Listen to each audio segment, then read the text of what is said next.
This video offers a dispensational analysis of the Bible, and these 7 different dispensations are called innocence, conscience, government, promise, law, grace, and the millennium. They show that the way God has dealt with mankind has changed over the years, not because God cannot make up his mind, but because no matter how God tries to bless our race, mankind is filled with rebellion. Here is a summary of each one of these dispensations. The first dispensation is the dispensation of innocence. It began at the Garden of Eden, and it ended at the expulsion from the garden. During this time, God created an absolute paradise, but Adam and Eve rejected innocence and ate off the tree of the knowledge of good and evil. The second dispensation is the dispensation of conscience. It began with the expulsion from the garden and ended at Noah's flood. During this time, God says, fine, if you want to know good and evil, know good and evil, but do good. Well, he gave man a very long life, but that resulted in worldwide evil. This is followed by the dispensation of government. This dispensation began at Noah's flood and ended at the Tower of Babel.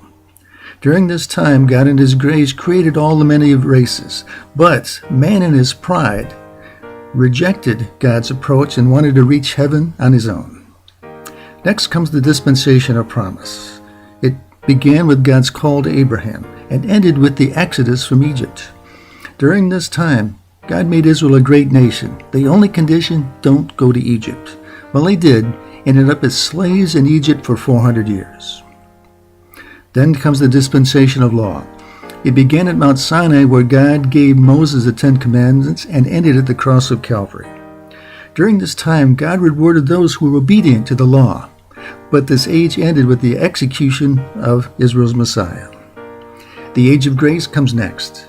It began at Pentecost, which was the creation of the Christian church, and it will end at the rapture. During this time, the entire world has the gift of salvation and the promise of eternal life, but ultimately the gospel will be rejected. Then comes the final dispensation, the millennium. It begins with Jesus' return and will end 1,000 years later. During this age, there will be universal peace and prosperity here on earth, but it will end with Satan's final rebellion. Together, all these dispensations span the Bible.